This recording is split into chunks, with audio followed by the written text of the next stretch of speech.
The past week, it has been searched up 3 times more than Make.com. So now that you know how to set up N8N, let's start by creating a Telegram trigger, because I think that's one of the most popular triggers. And again, you can choose anything else, right? Like you can choose WhatsApp, you can choose Google Sheets, you can choose Slack message. Any automation you want to make, you can make it with N8N. Let's just choose Telegram, and we're going to do on message. Don't get overwhelmed by this UI. Once you understand, it's actually very simple. So on the left, it's what's coming in. Middle is setting up this current block. And on the right, you see what the data looks like after this block runs. So we need to connect our Telegram account. So if you've never done this, click on Create New Credential. And in here, we need the access token, right? Once you have your Telegram account created, the thing we have to do is chat with the bot father, right? So click on this and click on Open Telegram. But the bot father is basically a way to interact and manage bots, right? So let's just follow the official tutorial from the N8N docs. Let's type in a new bot, /new bot, boom. Alright, a new bot, how are you going to call it? So I'm going to call it Google AI Agent. We'll see by in a bit. Good. Now choose a username for this. So I'm going to name it New Society Google Bot. Boom, there it is. And now we have this link.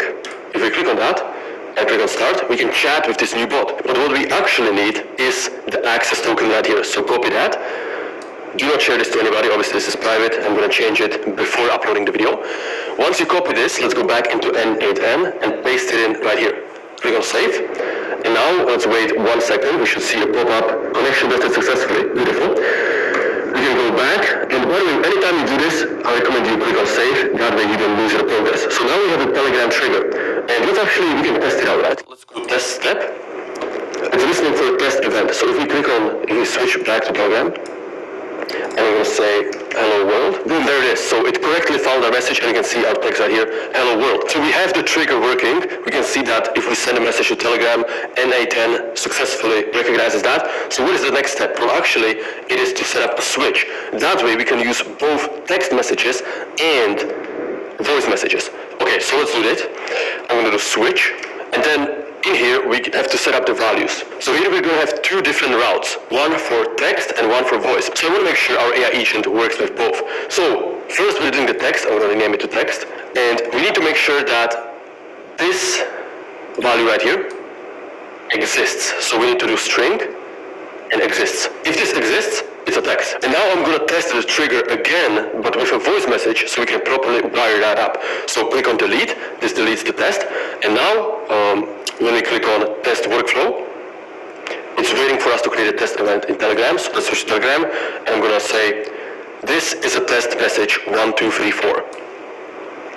Boom, there it is. So now let's go into switch, and as you can see, this is different. We have the audio and we have the file ID. So let's create another route.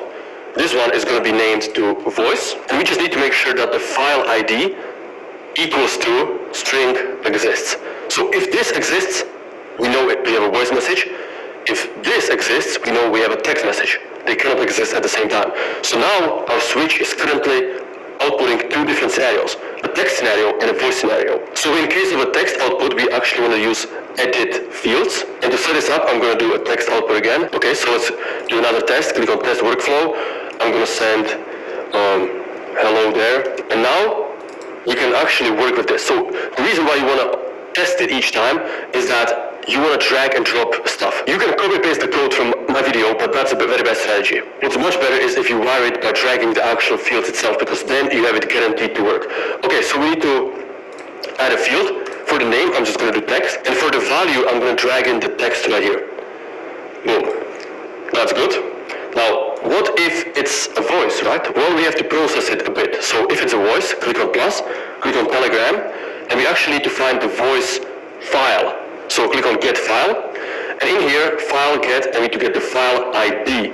Now again, as you can see, we have no data right here, because we currently tested a text message, not a voice message. So let's delete our testing. When you click this delete, it just deletes the current data in the test. It doesn't delete anything about the setup, so don't be afraid to do that. So let me delete this test, and now let's rerun it, but with a voice message again. Okay, so it doesn't let me run it with this field empty, so I'm just going to put test in there. I don't know if that's enough.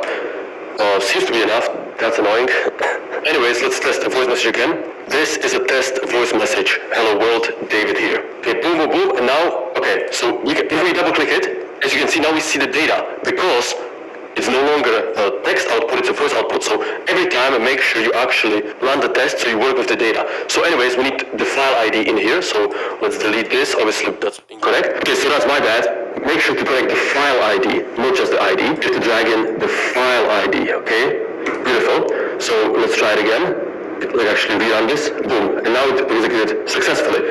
But when we find the file ID, we have to do something with the file. That's where OpenAI comes into place.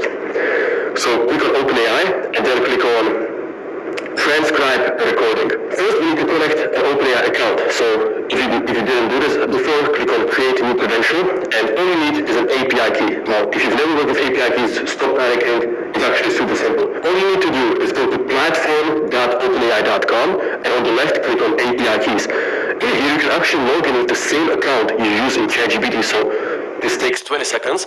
Once you're in here, click on create new secret key. I'm going to name it n8n transcribe.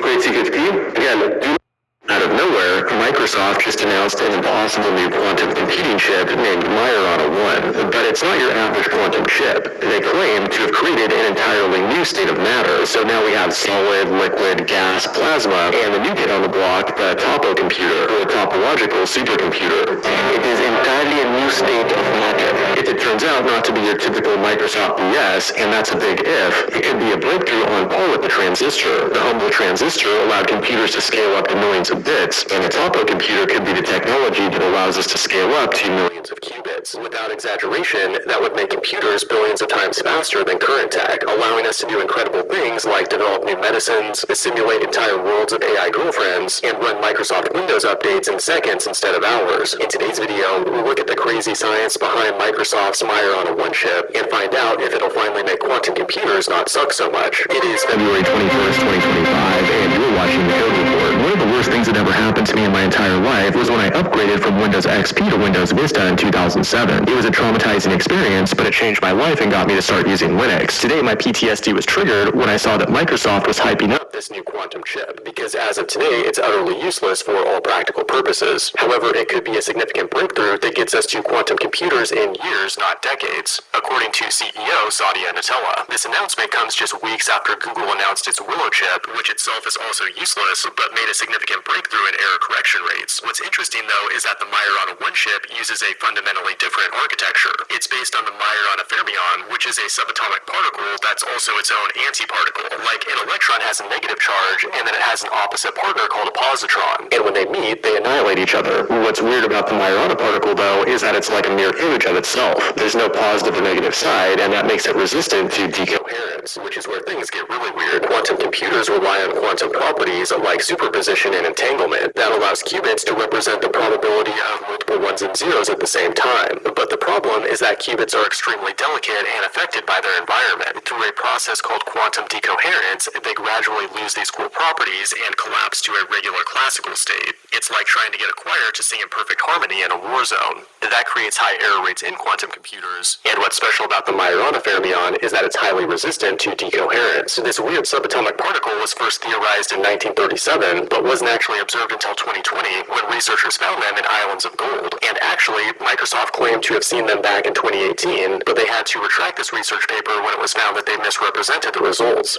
But now, just a few years later, Microsoft is claiming they can not only observe them, but also control them. They released a paper describing topological quantum computing, where they braid and fuse these particles together and then measure them, all of which occurs on a nanowire that's engineered atom by atom. Basically, you have these Majorana zero modes at either end of the wire. Then to compute things, they measure if there's an even or odd number of electrons in the wire. The end result is a new type of semiconductor called a Topo conductor, which is basically a superconductor semiconductor sandwich where the semiconductor mimics the superconductor. And these can be chained together to scale up to millions of qubits on a small chip like this. The chip does need to be kept at a temperature of near absolute zero, and although they say it can scale up to millions of qubits, they haven't actually done that yet. As of today, it appears that Google and IBM are far ahead in the quantum computing race, But Microsoft played the long game here, and they're really the only big company that's taking that topological approach. And if they're not just overhyping it like the Microsoft can, then it could actually change the world. And that means us programmers will need to rewrite every line of code to optimize for quantum hardware. And an awesome tool that can help you review all that code is CodeRabbit, the sponsor of today's video, an AI co-pilot for code reviews that gives you instant feedback on every pull request. Unlike basic linters, it understands your entire code base, so it can catch more subtle issues like bad code style or missing test coverage. Then it will suggest simple one-click fixes to help you get things cleaned up quickly. CodeRabbit keeps learning from your PRs over time, so the more you use it, the smarter it gets. It's 100% free for open source projects, but you can get 1 month free for your team using the code FIRESHIP with the link below. This is